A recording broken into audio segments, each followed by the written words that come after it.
Hey guys, it is Sean, your mortgage advisor, and today, super excited. We are talking about probably the hottest topic in real estate, and that is how do I get my offer through? How do I get it accepted? How do I make me look shinier as a buyer when I only have so much money to work with? And this is a question that I get from agents. This is a question that I get from home buyers, whether you're buying a home for the first time or you're buying again. And it's a great question, and I try to answer it to the best of my ability, but I figured I would reach out to the guru. This is Johnny Caruso. Hello, Hey Johnny. guys. Johnny is one of our top agents at Weichert, and I figured why not go to the source, find out what Johnny's doing with his clients that he's finding success with. I know from the mortgage side of it, there are a couple of things that we do, but I figured we'd ask Johnny directly, and he can tell you directly what things are working. And guys, you should take some notes right now because these are things that are working now. We know inventory is light. We know that's not going to change. So how do we make ourselves shiner when we're putting offers in? What do you got? So Johnny, I know there's some things that we do on the mortgage side, which is I may do an offer where I include a pre-approval that gives them a max pre-approval. So it shows their maximum amount they can borrow. Even though they're offering less, it shows them their financial viability. I know that I will write a letter to the seller indicating how financially viable the client is. And I'm kind of putting my seal of approval on it, which most people don't do. And the other thing that I always recommend to clients is incorporating 2 pre-approvals, because from a seller's perspective, that's showing this client is serious, they've done their due diligence, and they are properly vetted to buy their home. So those are some things that we do on the mortgage side. What are you seeing that works for you? So there are a lot of things, right? Because at the end of the day is how can we make, it's a seller's market. We all know that. The idea is how can we make this a little easier for the sellers? And, it's easy to say, well, you want to get it accepted, raise your price. That's the easy way out. But there are some things, like Sean said, that we can do to get that better. One is if you're flexible closing. So if the house is vacant, obviously they're going to want to get rid of it. So if you can close faster, do it. Talk to your mortgage guy. If you can do it in 30 days, do it. If they have to find a place and you can give them a little more time, do it as well. So however you can do that, be a little flexible in closing time, that always helps. 2 is also the inspections, right? Inspector goes through and he gives you this huge list of things. 90% of it is small. The GFI is not working, the switch isn't working, this kind of stuff. That can be repaired very easily.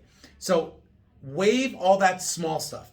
Don't ever waive the inspection, and leave just the major structural, mechanical, and environmental. In other words, if the complete roof needs to be repaired, or there's an issue with the foundation, or there's a termite infestation or mold infestation, you're going to be protected with that big stuff. But all these little things, waive them. Give the seller an easy way out.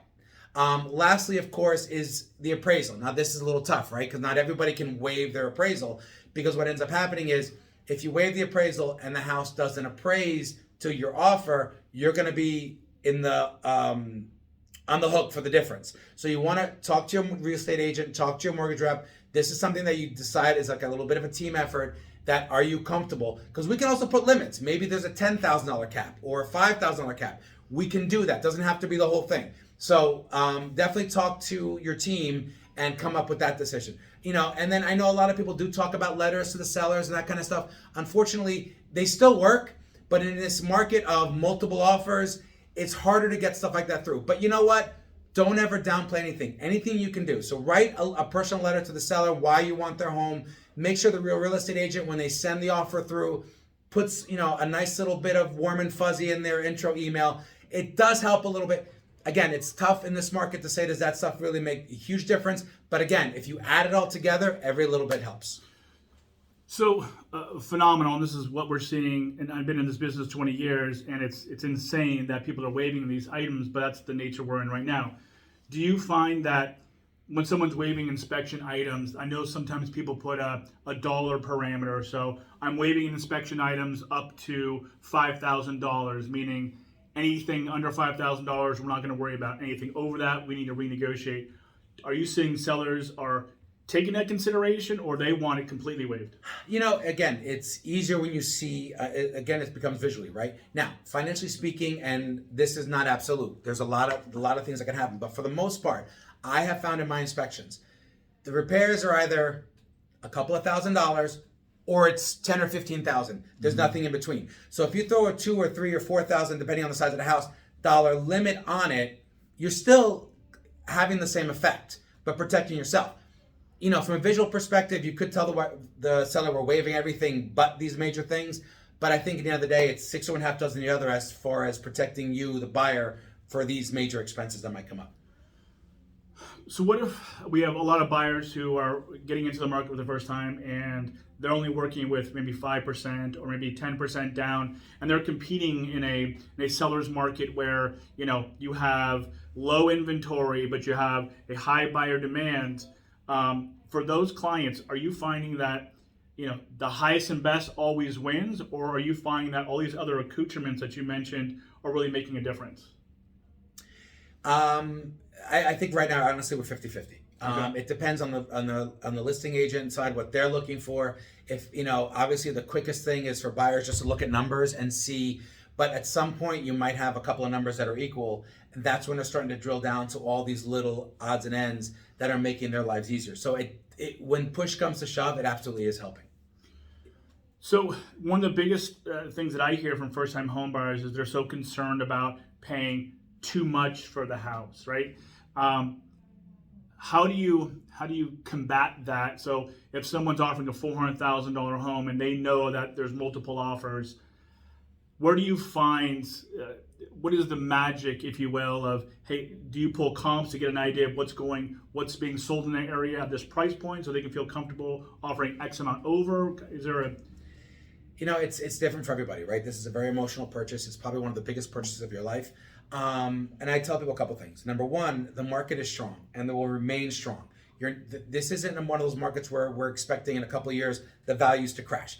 We're actually expecting the values to stay strong for a number of years. So that helps protect the investment you're making.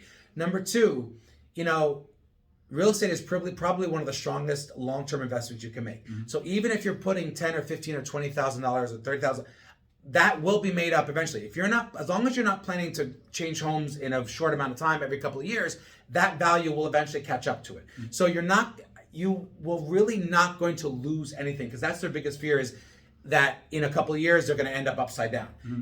What we're seeing and what we're feeling, that's not going to happen. So the biggest thing is I try to get that worry off their shoulders, mm-hmm. because they don't want to be stuck with a house 3 years from now or 4 years from now that is worth $10,000 or $20,000 or $30,000 less than they bought it for. Right.